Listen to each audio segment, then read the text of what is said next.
Hello guys, कैसे हो आप सभी लोग। आशा करता हूं आप सभी ठीक ठाक और कुशल मंगल होंगे। आज हम बात करेंगे फर्टिलाइजर पार्ट 5 उर्वरक भाग 5। भाग 4 के अंदर हमने यूरिया को कंप्लीट कर लिया था और आज हम बात करेंगे सेकंड नंबर का जो फर्टिलाइजर हमारे पास आता है वो आता है केन उर्वरक, CAN। सबसे पहले बात करते हैं इसका पूरा नाम क्या होता है। इसका पूरा नाम होता है कैल्शियम अमोनियम नाइट्रेट। क्या होता है इसका पूरा नाम? Calcium ammonium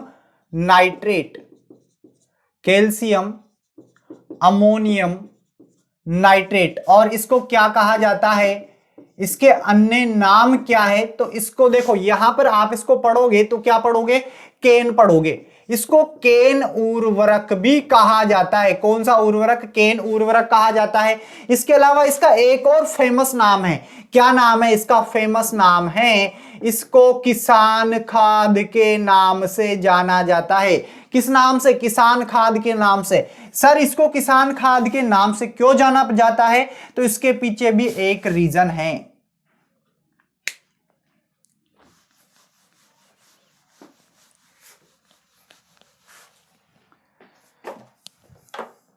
hello hello hello guys, कैसे हो आप सभी लोग। आशा करता हूं आप सभी ठीक ठाक और कुशल मंगल होंगे। आज हम बात करेंगे फर्टिलाइजर पार्ट 5 भाग 5 और जिसमें हम बात करने वाले हैं केन उर्वरक के बारे में। इससे पहले हमने यूरिया को कंप्लीट कर लिया है। चलिए आगे बढ़ते हैं। सेकंड नंबर का उर्वरक हमारे पास आता है CAN, केन उर्वरक इसको कहा जाता है। पूरे नाम की बात करें तो पूरा नाम है कैल्शियम अमोनियम नाइट्रेट। क्या नाम है? Calcium ammonium nitrate. हिंदी में भी हम इसको लिख देते हैं कैल्शियम अमोनियम नाइट्रेट। अन्य नाम की बात करें तो इसको क्या पढ़ोगे आप? इसको पढ़ोगे केन। इसीलिए इसको केन उर्वरक भी कहा जाता है। केन उर्वरक, या फिर इसको एक और नाम है, काफी ज्यादा फेमस नाम है, इसको किसान खाद के नाम से जाना जाता है। किस नाम से? किसान खाद। सर, इसको किसान खाद क्यों कहा जाता है? इसके पीछे भी कहानी है, आओ आप लोगों को बताता हूं। देखो, केन एक ऐसा फर्टिलाइजर है जिसका प्रयोग किसान अपनी मृदा में करेगा तो ये मृदा के ऊपर ना तो अम्लीय प्रभाव डालता है और ना ही क्षारीय डालता है। कहने का मतलब ऐसा है कि मृदा को ना तो अम्लीय बनाएगा और ना ही क्षारीय बनाएगा, इसीलिए इसको किसान खाद की संज्ञा दी गई है। अगर क्वेश्चन आ जाए एग्जाम के अंदर कि बताइए किसान खाद किसको कहा जाता है, तो गोबर की खाद मत लगा देना, गलत हो जाएगा। हरी खाद मत लगाना, गलत हो जाएगा। FYM भी मत लगाना, गलत हो जाएगा। क्योंकि जैसे ही किसान खाद का नाम आता है बच्चे गोबर की खाद लगा देते हैं और आपका आंसर गलत चला जाता है। आज से आप याद रखोगे, किसान खाद केन उर्वरक को बोला जाता है, कैल्शियम अमोनियम नाइट्रेट को बोला जाता है। आगे बढ़ते हैं। बात करें हम यहां पर इसके फॉर्मूला की, रासायनिक सूत्र क्या होता है। इसका रासायनिक सूत्र होता है 5 कैल्शियम के अणु NO3 dot NH4 NO3 dot, बिल्कुल इतना ही लंबा इसका सूत्र है। ये सूत्र आपको याद करना है। ये इसका क्या होता है? सूत्र होता है, फॉर्मूला होता है। 5 कैल्शियम के अणु है। यहां पर आप नोटिस कर पा रहे हो? क्या नोटिस कर पा रहे हो? सर, यहां पर नाइट्रोजन नाइट्रेट के रूप में भी है, बिल्कुल है, और अमोनिया के रूप में भी है। तो बात आपको समझ में आ गई होगी कि इसमें नाइट्रोजन जो होती है अमोनिया के रूप में भी होती है और नाइट्रेट के रूप में भी होती है। बात करें इसके उत्पादन की, कि इसका उत्पादन कहां पर होता है, तो इसका उत्पादन होता है नांगल के अंदर। नांगल कहां पर है? नांगल है पंजाब में। कहां पर है? पंजाब के अंदर है। आगे बढ़ते हैं। मैं बात करूं इसमें कुल नाइट्रोजन प्रतिशत की, किसकी बात करूं? कुल नाइट्रोजन प्रतिशत कितना होता है, तो नाइट्रोजन टोटल होता है इसके अंदर 25%, 25%। लेकिन अगर एग्जामिनर आपसे पूछ ले कि बताइए टोटल अमोनियम या फिर टोटल नाइट्रेट की मात्रा कितनी होती है, तब आप 25 नहीं बताओगे। तब क्या बताओगे? आओ देखो, ये तो टोटल नाइट्रोजन है ना 25%, तो अब इसमें भी नाइट्रोजन क्या है? 2 रूप में पाई जा रही है। कौन कौन से रूप रूप में, एक तो NH4+ के रूप में, जिसको क्या बोलते हैं, अमोनियम आयन बोलते हैं, जिसको धान की फसलें ग्रहण करती है, और अधिकतर पौधे नाइट्रोजन को नाइट्रेट के रूप में ग्रहण करते हैं, NO3- के रूप में ग्रहण करते हैं। तो दोनों 12.5% और ये भी 12.5% होती है। तो याद रखोगे। आगे बढ़ते हैं। यहां पर आपको नाइट्रोजन के साथ साथ कैल्शियम भी दिखाई दे रहा होगा। कहने का मतलब है कैल्शियम अमोनियम नाइट्रेट, नाम से पता चल रहा है। अगर मैं बात करूं कि कैल्शियम की कितनी मात्रा पाई जाती है, तो लिखेंगे यहां पर कैल्शियम प्रतिशत। बताओ फटाफट, जल्दी से आंसर दे दो अपने मन में। कैल्शियम प्रतिशत होता है 8.1%। कितना होता है? 8.1% होता है। आगे बढ़ते हैं, बात कर लेते हैं इसके गुणों के बारे में। गुण कैसे हैं, इसके गुण अच्छे हैं या बुरे हैं? तो सबसे पहला गुण, अगर मैं बात करूं इसकी प्रकृति की, किसकी बात करूं? प्रकृति। किसकी प्रकृति कैसी है? तो आपको पता है कि सर, ना तो ये मृदा को अम्लीय बनाता है और ना ही क्षारीय बनाता है। इसका मतलब है मृदा पर इन दोनों के बीच का प्रभाव पड़ेगा, बिल्कुल पड़ेगा। इन दोनों के बीच में क्या आता है? उदासीन आता है। तो इसकी प्रकृति कैसी हो जाएगी? उदासीन हो जाएगी। प्रकृति में क्या लगाओगे? उदासीन लगा दोगे। आगे बढ़ते हैं, अगले गुण की बात करते हैं। तो अगला गुण देखो, यह होता है दानेदार। कैसा होता है? दानेदार होता है। इसके अलावा अगला गुण ये आर्द्रताग्राही होता है। कैसा होता है? आर्द्रताग्राही होता है। तो ये इसके 3 गुण हैं, काफी ज्यादा इंपॉर्टेंट है, याद रखोगे। एक बार से वापस फिर से आपको रिवाइज करवा देता हूं। हम पढ़ रहे हैं calcium ammonium nitrate, second number का फर्टिलाइजर है। इसको केन उर्वरक या फिर किसान खाद कहा जाता है। बात करें इसके रासायनिक सूत्र की, तो 5 कैल्शियम ब्रैकेट में NO3 का whole twice dot NH4 NO3 dot 10 H2O जल के 10 अणु, ये इसका क्या हो जाएगा? रासायनिक सूत्र हो जाएगा। उत्पादन की बात करें तो भारत में नांगल में इसका उत्पादन होता है। नांगल पड़ता है पंजाब के अंदर। कुल नाइट्रोजन प्रतिशत 25% होता है, जिसमें भी नाइट्रोजन 2 भागों में है। एक तो अमोनियम के रूप में है, दूसरा नाइट्रेट के रूप में है, 12.5 और 12.5। इसके अलावा कैल्शियम की मात्रा है कितनी है? 8.1%। बात करें गुणों की, तो गुणों में सबसे पहला गुण कौन सा आया? इसकी प्रकृति बताओ कैसी है? सर, इसकी प्रकृति ना तो अम्लीय है और ना ही उदासीन है। अगर मैं आपसे यूरिया की पूछूं तो आप क्या बताओगे? अम्लीय है। 2020 वाला जो पेपर हुआ था या 2019 वाला, उसमें जेट में क्वेश्चन है आपके कि बताइए यूरिया मृदा पर किस प्रकार का प्रभाव डालता है। तो एग्जामिनर क्वेश्चन कहीं से भी पूछ सकता है, आपको हर एक पॉइंट अच्छे तरीके से याद रखना है। तो दोनों के बीच का मतलब उदासीन। बात करें कैसा होता है? दानेदार होता है और आर्द्रताग्राही होता है। अगली हेडिंग लगाइए इसमें, मृदा में अभिक्रिया। जैसे ही हम इसको मृदा में डालेंगे तो क्या प्रतिक्रिया करेगा? हेडिंग लगाइए, मृदा में अभिक्रिया। और बहुत आसान है, बस 4-5 पॉइंट है और ये उर्वरक आपका खत्म हो जाएगा। इसके बाद हम बात करेंगे अमोनियम सल्फेट की, फिर बात करेंगे DAP की। तो हेडिंग लगा लीजिए, मृदा में अभिक्रिया। ये मृदा और ये में अभिक्रिया, बिल्कुल अभी हम क्रिया करवा देंगे। देखो, सबसे पहला पॉइंट, जैसे ही हम इसको मृदा में डालेंगे तो देखो इसमें कौन कौन है? नाइट्रोजन है, और जो नाइट्रोजन है ये 2 भागों में टूट जाएगी। किस किस में? NH4 में टूट गई, ठीक है। और किस में टूटेगी? NO3- में टूटेगी। बचा कौन? कैल्शियम बचा। तो कैल्शियम भी क्या करेगा? Ca++ 2+ आयन में वियोजित हो जाएगा। ये सबसे पहली लाइन में आपको लिखना है। तो सबसे पहली लाइन लिखेंगे, मृदा में डालने पर यह NH4+ कोष्टक में लिख लेना, गलत मत करना। अमोनियम क्या लिख लोगे कोष्टक में? अमोनियम। वह NO3- कोष्टक में क्या लिखोगे? नाइट्रेट लिखोगे। क्या लिखोगे? नाइट्रेट। तथा Ca2+ आयन में वियोजित हो जाता है। वियोजित हो जाता है। यह सबसे पहला इसका पॉइंट हो गया, मृदा में अभिक्रिया। दूसरा पॉइंट आप लिखेंगे, दूसरा पॉइंट देखो, यह मृदा पर ना तो अम्लीय प्रभाव डालेगा और ना ही क्षारीय प्रभाव डालेगा। कहने का मतलब इतना है, यह उर्वरक ना तो मृदा को अम्लीय बनाएगा और ना ही क्षारीय बनाएगा, इसलिए इसको किसान खाद कहा जाता है। याद करते हुए चले साथ में। दूसरे पॉइंट पे बात करते हैं, यह मृदा पर ना तो अम्लीय प्रभाव डालता है, ना तो अम्लीय प्रभाव डालता है और ना ही सारीय प्रभाव डालता है, और ना ही सारीय प्रभाव डालता है। इसलिए बोलो, इसलिए इसे किसान खाद कहा जाता है। क्या कहा जाता है? किसान खाद कहा जाता है।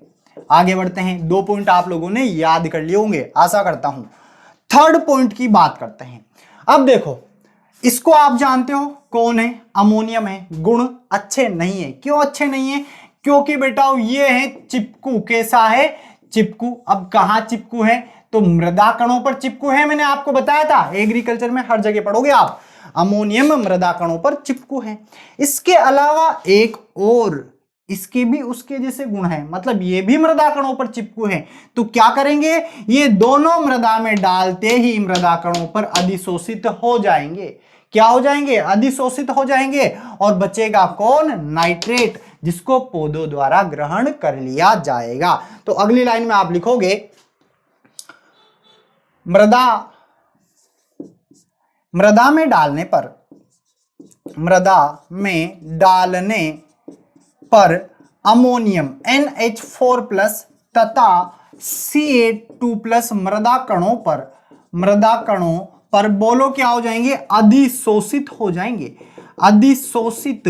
अधिशोषित हो जाएंगे।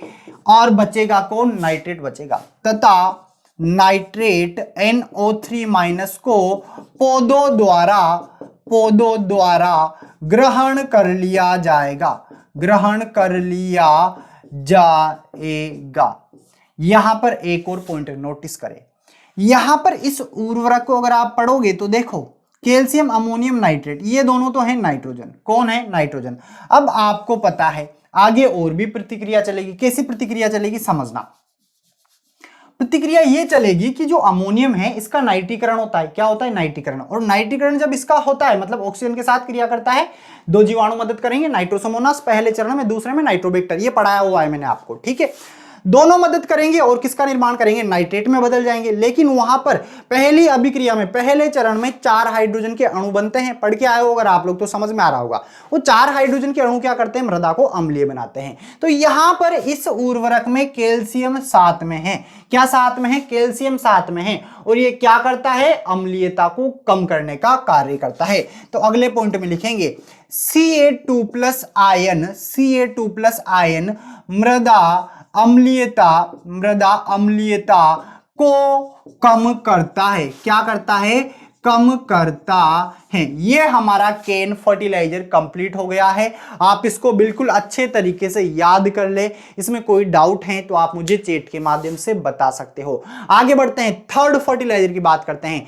तीसरे नंबर पे हमारे पास आता है अमोनियम सल्फेट। आप एक बार इसको पूरा पॉज करके नोट कर ले अच्छे तरीके से। तो चलिए आगे बढ़ते हैं, बात करते हैं थर्ड नंबर के फर्टिलाइजर की। तीसरे नंबर पर हमारे पास आता है अमोनियम सल्फेट। कौन सा फर्टिलाइजर आता है? Ammonium sulphate. इंग्लिश में भी लिख देते हैं इसको अमोनियम सल्फेट। सबसे पहले बात करते हैं इसके रासायनिक सूत्र की। इसका फॉर्मूला क्या होता है? अगर आपको याद है तो आप मन में बोल सकते हो। इसका रासायनिक सूत्र होता है NH4 का होल ट्वाइस SO4। ये इसका क्या होता है? रासायनिक सूत्र होता है। अब यहां पर इस चीज को देखकर कुछ तो नोटिस कर लिया होगा आपने। क्या नोटिस किया होगा? कि सर इसमें जो नाइट्रोजन है किस रूप में है? अमोनियम के रूप में है। बिल्कुल सही बात है। तो सबसे पहला पॉइंट आप लिख ले, इसमें नाइट्रोजन अमोनियम के रूप में होती है। अमोनियम के रूप में होती हैं। आगे बढ़ते हैं। दूसरा, स्टार लगाना, स्टार नहीं आप तो बहुत सारे स्टार्स लगा लो। देखो क्यों? यूरिया आपने पढ़ा है। यूरिया के बाद दूसरे नंबर का नाइट्रोजन युक्त जो उर्वरक है सबसे ज्यादा पॉपुलर है, वो कौन सा है? अमोनियम सल्फेट है। तो यूरिया के बाद इसका दूसरा स्थान है। यूरिया के बाद दूसरा उर्वरक नाइट्रोजन युक्त वाला, पूरी लाइन लिख लेना। यूरिया के बाद नाइट्रोजन युक्त वाला दूसरा सबसे बढ़िया उर्वरक कौन सा है? अमोनियम सल्फेट है। आगे बढ़ते हैं, बात करते हैं हम इसके गुणों की। इसके गुणों से पहले थोड़ा सा हम इसका संगठन देख लेते हैं, कंपोजिशन की बात कर लेते हैं। कंपोजिशन, अगर हम बात करें इसमें नाइट्रोजन की मात्रा कितनी होती है, तो नाइट्रोजन होता है इसके अंदर 20.60%। कितना होता है? 20.60%। इसके अलावा इसमें एक अम्ल पाया जाता है H2SO4, स्वतंत्र रूप से पाया जाता है, ये पाया जाता है 0.025%। इसके अलावा एक धातु का नाम आपने सुना होगा केमिस्ट्री के अंदर, जिसको बोलते हैं आर्सेनिक। क्या बोलते हैं? आर्सेनिक। और आर्सेनिक भी इसमें पाया जाता है 0.01%। कितना पाया जाता है? 0.01% पाया जाता है। आगे बढ़ते हैं, बात कर लेते हैं इसके गुणों की। गुण कैसा होता है? तो ये सफेद होता है। कैसा होता है? सबसे पहला गुण है इसका सफेद रवेदार होता है। कैसा होता है? इसके ऊपर रवे होता है, सफेद रवेदार होता है। इसके अलावा दूसरा गुण है जल में घुलनशील है, जल में घुलनशील है। तीसरे नंबर का गुण आता है इसके पास, हम बात करें कि प्रकृति कैसी है या मृदा पर कौन सा प्रभाव डालता है, तो आपका आंसर हो जाएगा अम्लीय प्रभाव डालता है। यूरिया हमने पढ़ा था, यूरिया भी कौन सा प्रभाव डालता है मृदा पर? अम्लीय डालता है। बात करें केन की, दोनों ही नहीं डालता है, मतलब उदासीन है। बात करें अमोनियम सल्फेट की, तो ये भी कैसा प्रभाव डालता है? अम्लीय प्रभाव डालता है। ये बेसिक इंफॉर्मेशन किसकी हो गई? अमोनियम सल्फेट की हो गई। एक बार वापस से रिवाइज करवाता हूं, क्योंकि इसके बाद जो टॉपिक आने वाला है वो इंपॉर्टेंट है। अमोनियम सल्फेट, रासायनिक सूत्र NH4 का होल ट्वाइस SO4। इसमें नाइट्रोजन अमोनियम के रूप में होती है, जो आप लोगों को दिख रही है। यूरिया के बाद दूसरा सबसे बढ़िया जो उर्वरक है नाइट्रोजन युक्त, तो वो कौन सा है? अमोनियम सल्फेट है। कंपोजिशन, इसमें नाइट्रोजन की मात्रा 20.60% होती है। स्वतंत्र अम्ल होता है इसमें 0.025%। आर्सेनिक धातु होती है इसमें 0.01%। गुणों की बात करें तो सफेद रमेदार होता है, जल में घुलनशील है, तथा प्रकृति की बात करें तो प्रकृति इसकी अम्लीय है। आगे बढ़ते हैं, अब हम बात करते हैं मृदा में अभिक्रिया। अब आप लोग बिल्कुल अच्छे तरीके से कॉपी पेन लेकर बैठ जाए, क्योंकि आपको नोट करना है, रिएक्शन आने वाली है और काफी ज्यादा इंपॉर्टेंट है। पूरा का पूरा ध्यान आपका अब बोर्ड पर होना चाहिए। बात करते हैं मृदा में अभिक्रिया।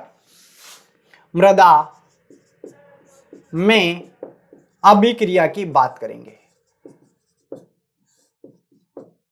तो देखो, सबसे पहले इसमें अमोनियम है, तो नाइट्रोजन जो है अमोनियम के रूप में है। दूसरा जो सल्फेट है वो सल्फेट आयन के रूप में है, SO4 2- के रूप में है। तो जैसे ही मृदा में डालेंगे अमोनियम अलग हो जाएगा और सल्फेट अलग हो जाएगा। बिल्कुल, सबसे पहला गुण आपको यही लिखना है, तो लिखेंगे इसमें सबसे पहला मतलब पॉइंट आपको यही लिखना है, मृदा में डालने पर नाइट्रोजन अमोनियम NH4 कोष्टक में लिख लेना अमोनियम तथा सल्फर सल्फेट SO4 2- में टूट जाता है। चलो तोड़ देते हैं इसको, मृदा में डाल देते हैं। ये रहा हमारा उर्वरक NH4 का होल ट्वाइस SO4।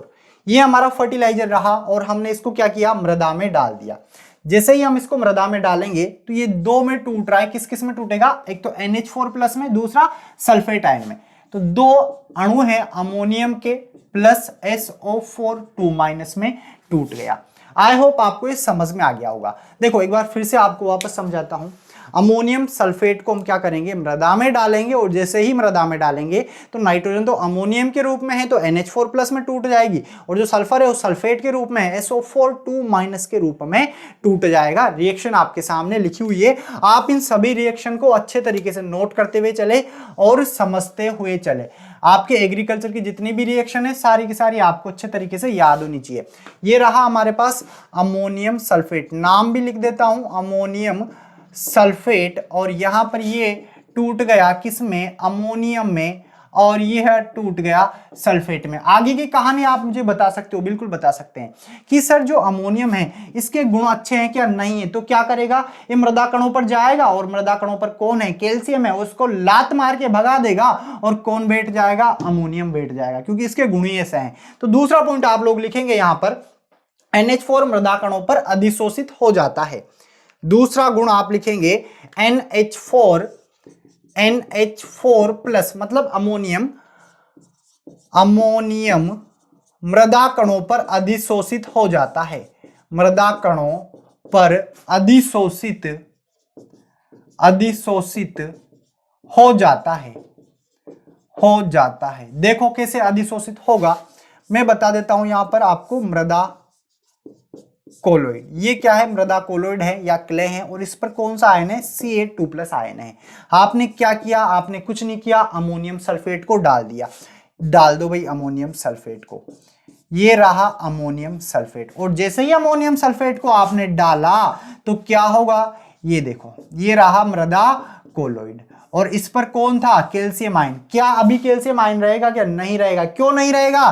क्योंकि यहां पर अमोनियम इसको क्या कर देता है? विस्थापित या रिप्लेस कर देता है। तो यहां पर ये आ गया NH4+ और ये आ गया NH4+। अब क्या बनेगा? सल्फेट कैल्शियम के साथ अभिक्रिया करके क्या बना लेगा? कैल्शियम सल्फेट का निर्माण कर लेगा।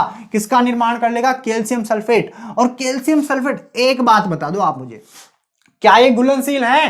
बिल्कुल है। तो ये क्या हो जाएगा? निक्षालित हो जाएगा।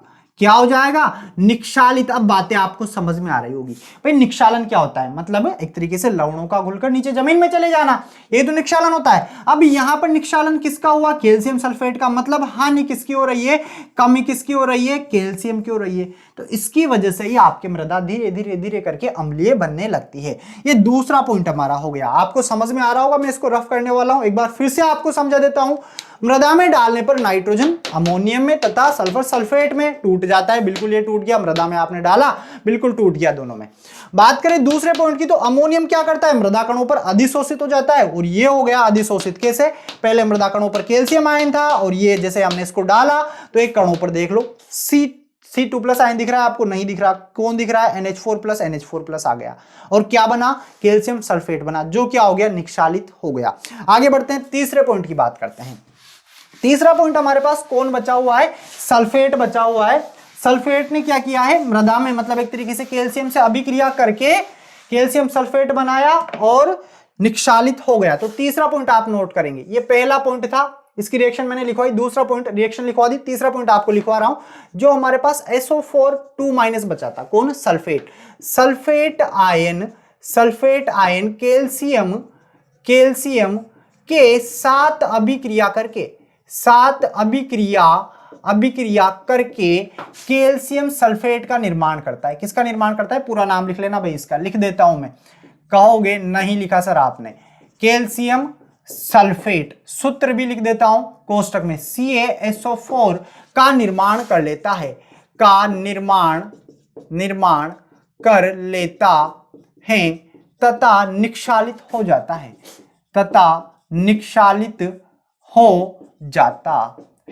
जिससे मृदा कणों पर कैल्शियम आयन की कमी आ जाती है।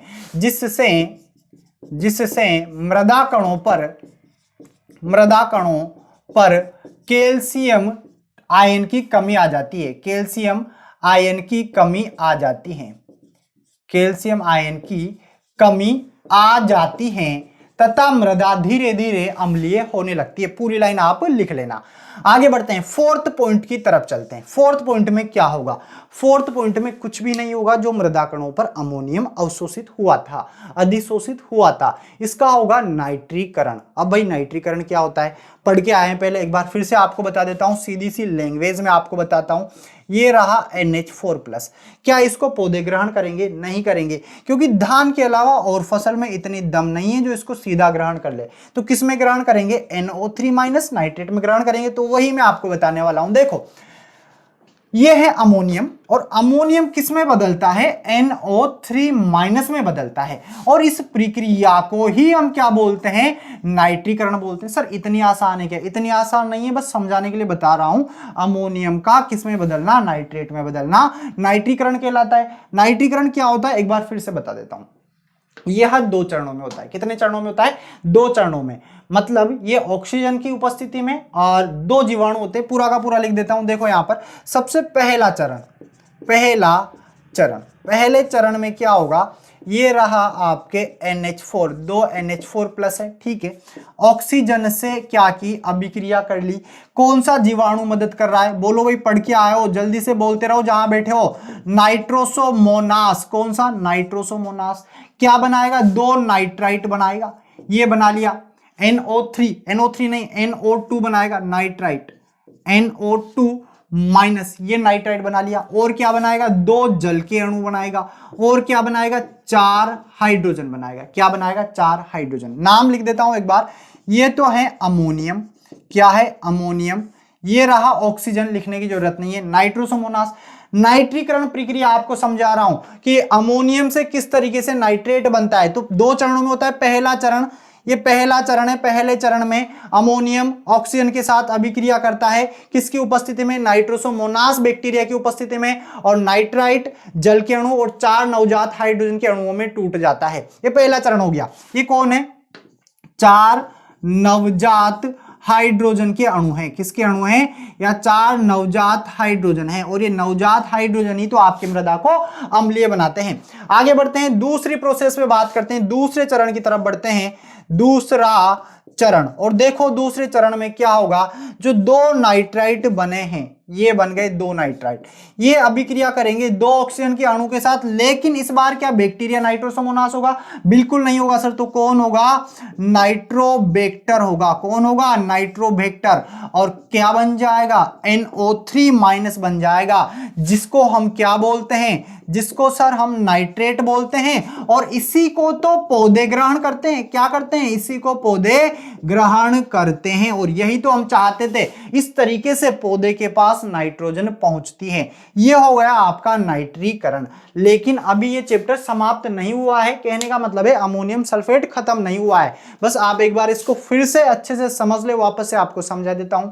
4 पॉइंट मैंने लिखवाए। कितने पॉइंट लिखवाए, 4 पॉइंट लिखवाए। सबसे पहला पॉइंट, जैसे ही अमोनियम सल्फेट को मृदा में डाला गया तो डालते ही अमोनियम और सल्फेट में टूट गया। ये पहला पॉइंट हमारा हो गया।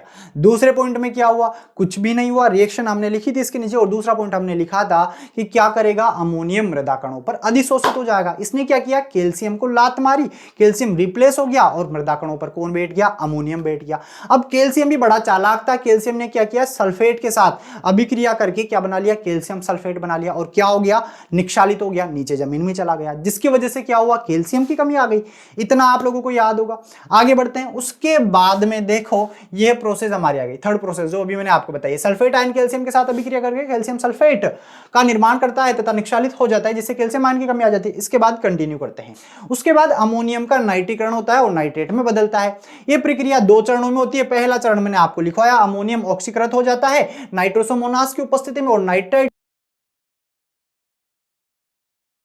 लिखवाया, अमोनियम ऑक्सीकृत हो जाता है नाइट्रोसोमोनास की उपस्थिति में। और नाइट्राइट जल और हाइड्रोजन में वियोजित हो जाता है, टूट जाता है। अमोनियम की बात करें अगर हम दूसरे चरण की, तो यहां पर यह है हमारे पास नाइट्राइट। और नाइट्राइट क्या करता है, ऑक्सीजन के साथ अभिक्रिया करता है नाइट्रोबैक्टर की उपस्थिति में और नाइट्रेट का निर्माण करता है, जिसको पौधों द्वारा ग्रहण कर लिया जाता है। लेकिन ये चैप्टर समाप्त नहीं हुआ है, आगे बढ़ते हैं। क्यों, आगे ये मृदा को अम्लीय बनाएगा। कैसे बनाएगा, नवजात 4 हाइड्रोजन के जो अणु थे ना, वही मृदा को अम्लीय बनाएंगे। अभी बिल्कुल देखने वाले हैं, बस आप समझते रहे और नोट करते हुए चले।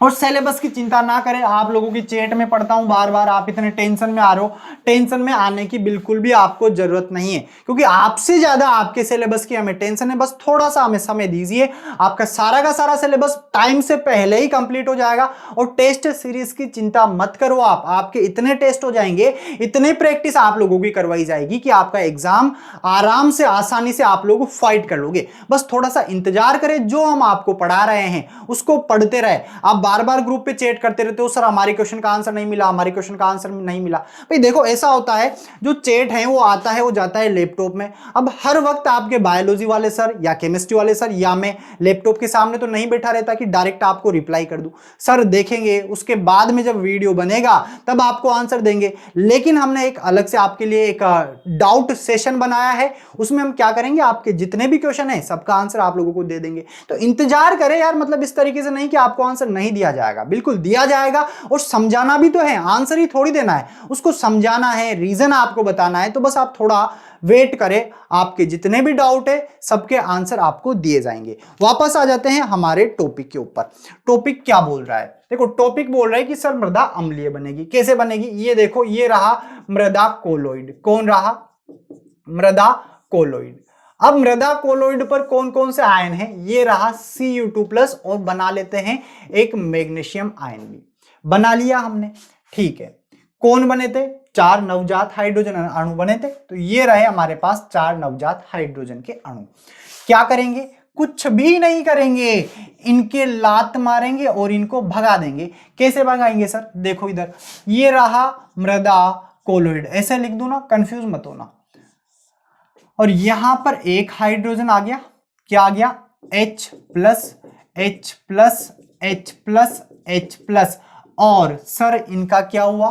कुछ नहीं हुआ इनका, ये देखो इधर आ गए। कहां आ गए? इधर आ गए।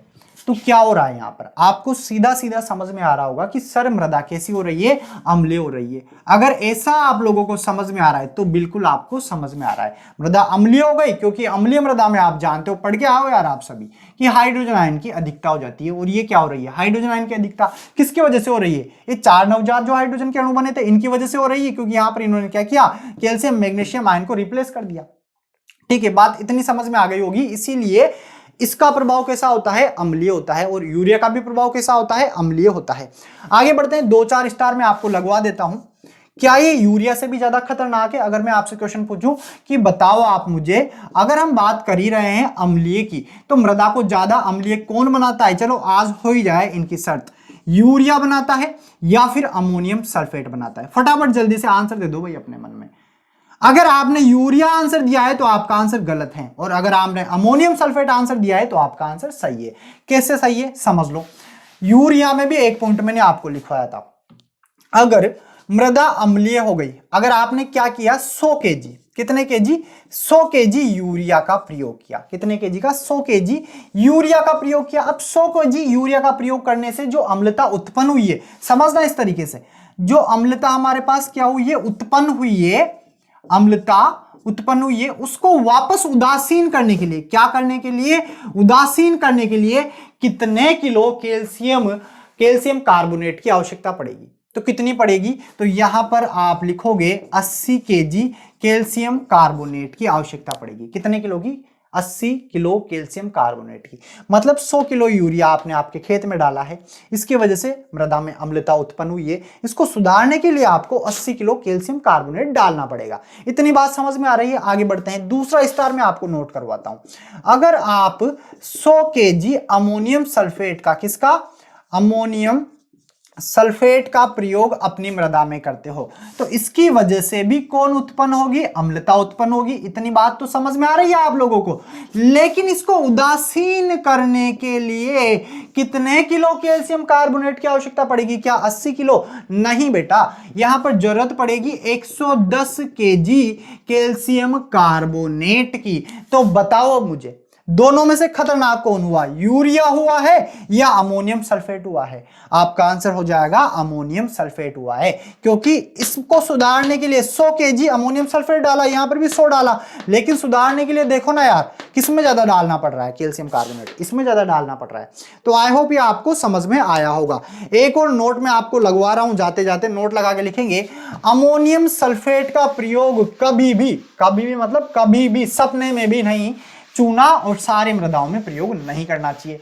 क्यों नहीं करना चाहिए? इसके पीछे का कारण भी आपको बताऊंगा, चिंता ना करें। नोट लगाए पहले, आप लगा लो भाई नोट। नोट में क्या लिखोगे? लिखेंगे अमोनियम सल्फेट का कभी भी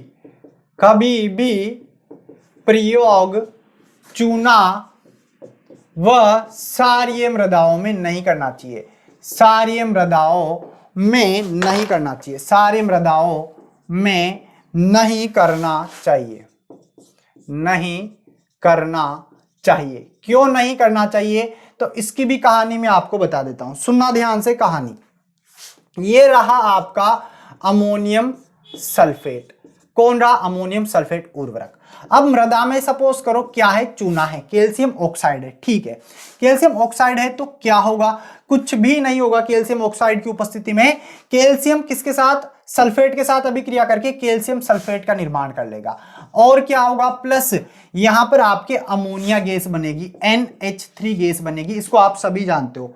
NH3 के 2 अणु आपके बन जाएंगे, ये रिएक्शन है। अब इस रिएक्शन से आपको समझ में आ गया होगा कि हमने प्रयोग किस मृदा में किया है, चूनायुक्त मृदा में किया है। किसमें किया है, चूनायुक्त मृदा में किया है। चूनायुक्त मृदा में प्रयोग करने की वजह से अमोनियम सल्फेट ने कैल्शियम के साथ अभिक्रिया करके कैल्शियम सल्फेट बना लिया और ये क्या हो जाता है, निक्षालित हो जाता है, मतलब जमीन में चला जाता है, कैल्शियम की हानि हो गई और जो अमोनिया था वो क्या हो गया, उड़ गया। ये तो गैस है यार, स्वतंत्र है और ये उड़ गई। तो एक बात बताओ, इस उर्वरक को कहीं पर काम आया, कुछ काम आया ही नहीं। इसीलिए बोला जाता है कि अमोनियम सल्फेट का प्रयोग कभी भी चूनायुक्त और सारे मृदाओं में नहीं करना चाहिए। क्यों नहीं करना चाहिए, मैंने आपको बता दिया, क्योंकि प्रयोग करेंगे तो काम तो कुछ आ नहीं रहा हमारे हो, क्योंकि कैल्शियम सल्फर के साथ अभिक्रिया करके कैल्शियम सल्फेट बनाएगा और खुद निक्षालित हो जाएगा, बात खत्म हो गई। इसके अलावा जो अमोनिया था, मैंने नाइट्रोजन के लिए उर्वरक को हमने डाला था, वो नाइट्रोजन तो अमोनिया बन के उड़ गई, तो किसी काम नहीं आई हमारे। तो इसीलिए हम कभी भी चूनायुक्त और सारे मृदाओं में अमोनियम सल्फेट का प्रयोग नहीं करेंगे। आई होप ये पूरा का पूरा वीडियो लेक्चर आपको अच्छे तरीके से समझ में आया होगा। कोई भी डाउट है बस आप चैट के माध्यम से हमें बता दीजिए और बाकी फालतू की चैट आप ना करें। एक बार फिर से आपसे बोल रहा हूं, बस आप थोड़ा सा इंतजार करें। आपके जितने भी क्वेश्चन हैं सब कुछ आपको करवाए जाएंगे, जितने भी डाउट है सारे के सारे आपको बताए जाएंगे। टेस्ट सीरीज चलाई जाएगी, बिल्कुल आप निश्चिंत रहे यार, हमें भी तो रिजल्ट देना है, तो आप टेंशन ना ले, क्योंकि आपसे ज्यादा हमें टेंशन है आप लोगों की। तो बिल्कुल निश्चिंत होकर पढ़ते रहिए और हम मिलते हैं अगले वीडियो में। तब तक आप सभी को मेरा राम राम, नमस्कार, जय जवान जय किसान, जय हिंद फ्रेंड, बाय बाय।